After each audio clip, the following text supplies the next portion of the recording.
नमस्कार दर्शकों। जहां किंवदंतियां छिपी रहती हैं और निरंतर बहती हवाओं में अपनी उपस्थिति का एहसास कराती हैं और जंगली प्रजातियां भारत की अंतिम सीमाओं में से एक में शरण पाती हैं। मेघालय। मेघालय को भारत के सबसे खूबसूरत और मनोरम राज्यों में से एक माना जाता है। उत्तर में असम और दक्षिण में बांग्लादेश के बीच बसा मेघालय या बादलों का घर किसी भी कवि के लिए प्रेरणा का स्रोत है। एक कलाकार के सपने के लिए एक नाटकीय कैनवास और सुंदरता और एकांत की तलाश करने वाले लोगों के लिए आदर्श आश्रय है। प्रकृति ने मेघालय को भरपूर बारिश, सूरज, आंधी, जंगल, ऊंचे पहाड़, गिरते झरने, धुंध भरी ऊंचाई, क्रिस्टल साफ नदियाँ, घुमावदार जलधाराएं और सबसे बढ़कर मजबूत, बुद्धिमान और मेहमान नवाज लोगों से नवाजा है। मेघालय राज्य का 70% हिस्सा घने जंगलों से घिरा है, जहां आगंतुक प्रकृति के अजूबे में आज़ादी से घूम सकते हैं। मेघालय का उबड़ खाबड़ इलाका, ऊंचे पहाड़ों और गहरी घाटियों का मिश्रण, साथ ही बारिश और उससे होने वाली वनस्पतियों की प्रचुरता ने इसे वन्यजीव प्रजातियों के लिए एक आश्रय स्थल बना दिया है। राज्य में कई ऐसे जंगल हैं जो दुर्गम होने के कारण रहस्य बने हुए हैं। इसके अलावा कई जंगल स्थानीय रीति रिवाजों से लाभान्वित होते हैं जो उनकी रक्षा करते हैं। मेघालय की गारो हिल्स। पश्चिम में गारो हिल्स नोकरेक पार्क का घर है, जो नोकरेक बायोस्फीयर रिजर्व का एक हिस्सा है, जो देश में 18 में से एक है। यह पश्चिमी हुलक गिब्बन सहित कई दुर्लभ और लुप्तप्राय प्रजातियों का घर है। यह आकर्षक प्राइमेट प्रजाति खासी हिल्स और जयंतिया हिल्स की दक्षिणी श्रेणियों में भी पाई जाती है। यहाँ पर पाए जाते हैं क्लाउडेड तेंदुआ, जो मेघालय का राज्य पशु है। यह कुशल शिकारी भी एक बहुत ही मायावी जानवर है।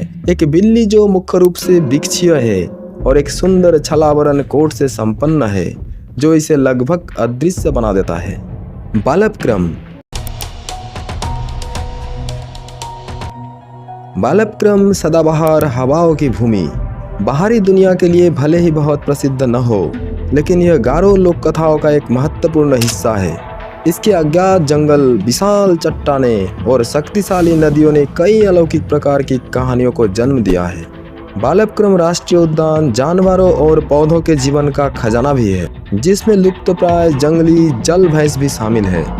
स्थानीय लोक कथाओं द्वारा आत्माओं की भूमि के रूप में नामित बालपक्रम का अनुभव प्राकृतिक और रहस्यमय को जोड़ता है। जब आप सुंदर गारो ग्रामीण इलाकों में यात्रा करते हैं तो रास्ते में आने वाले आश्चर्यों पर नज़र रखें, जिसमें पौधों की बहुतायन शामिल है।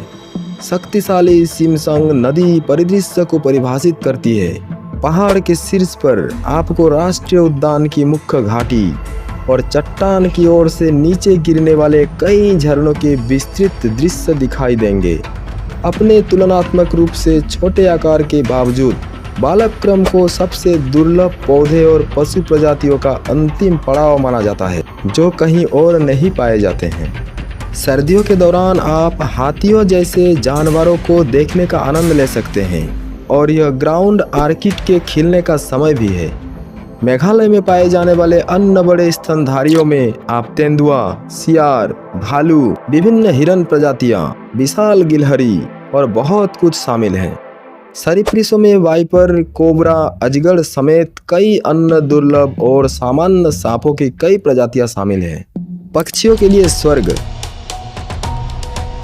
मेघालय अपने पक्षियों की आबादी के लिए भी जाना जाता है।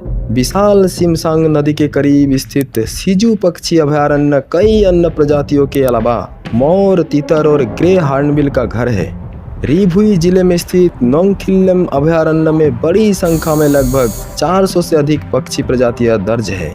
पक्षियों को देखने का सबसे अच्छा अनुभव अधिक दूरस्थ और प्राचीन जंगली इलाकों में होता है, लेकिन मेघालय में मुख्य शहरों के करीब बहुत सारे सुलभ आरक्षित वन है, जहां कोई भी समृद्ध पक्षी जीवन को देख सकता है। ऊपरी शिलंग वन और शिलंग के प्रवेश द्वार पर उमियल झील के आसपास के जंगल पक्षी देखने वालों के लिए पसंदीदा जगह है, जो दूरबीन लेकर आते हैं। जीवित जड़ पुल। कल्पना करें कि आपके पैरों के नीचे बहते झरनों की आवाज़ों को निहारते हुए पेड़ों और लताओं से बना एक रास्ता है। मेघालय वो जगह है जहां जाने पहचाने जीवित जड़ पुल पाए जाते हैं। मेघालय में ये जीवित जड़ पुल प्रकृति के चमत्कार होने के अलावा ग्रामीण खासी और जयंतिया लोगों की बुद्धिमत्ता और धैर्य का बेहतरीन उदाहरण भी है। मेघालय में हर जीवित जड़ पुल मानव निर्मित होता है।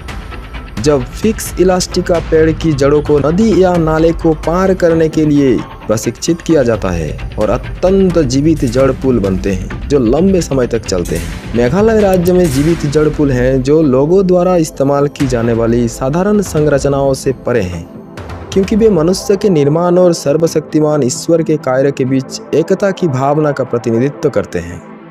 इन दिलचस्प पुलों में से एक मेघालय में डबल डेकर पुल है।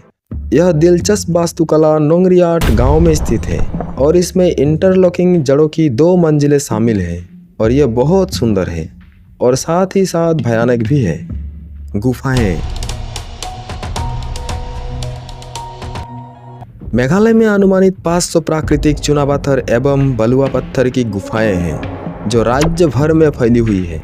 इनमें से उपमहाद्वीप की अधिकांश सबसे लंबी और सबसे गहरी गुफाएं हैं।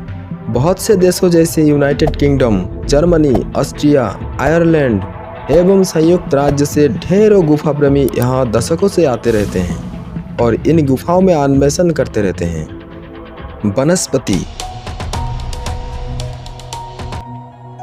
मेघालय में 98 प्रजातियों से संबंधित लगभग 352 प्रजातियों की समृद्ध और शानदार आर्किड वनस्पति है, जो देश के आर्किड वनस्पतियों का 27% से ज़्यादा है।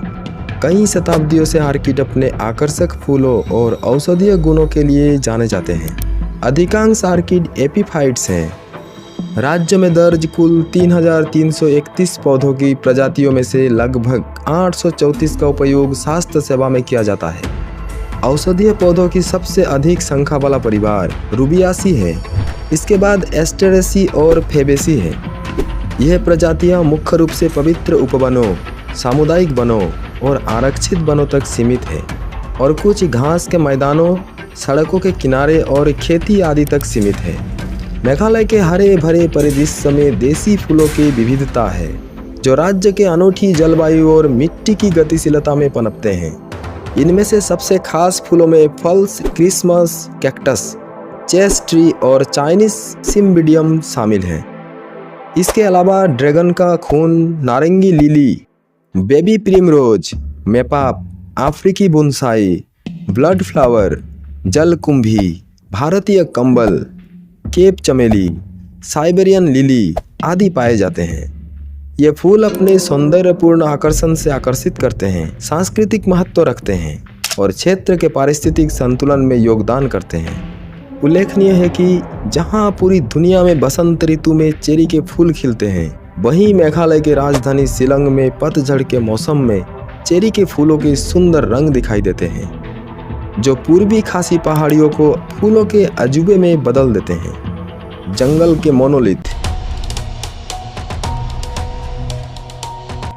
मेघालय के खासी और जयंतिया की पहाड़ियों पर कई रहस्यमय मोनोलिथ बिखरे हुए पाए जा सकते हैं, जिन्हें इस क्षेत्र की जनजातियों ने स्मृति के प्रतीक के रूप में स्थापित किया है।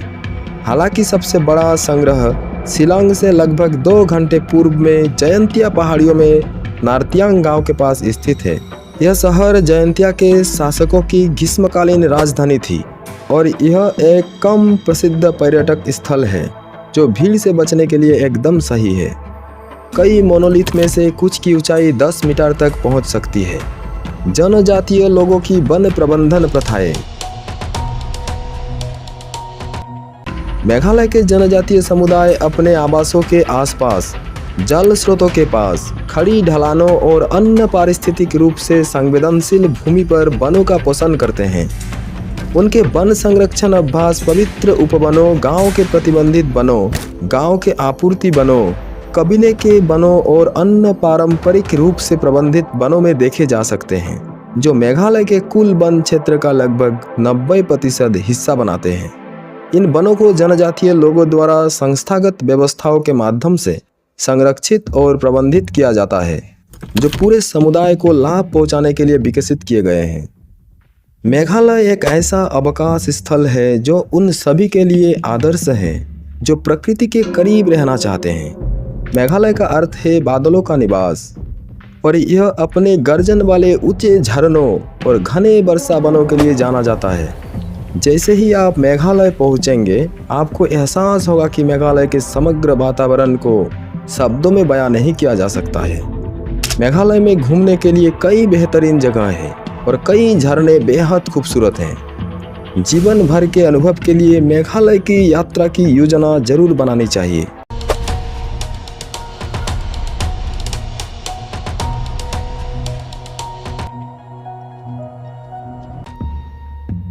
चलिए फिर मिलते हैं नया कुछ लेकर।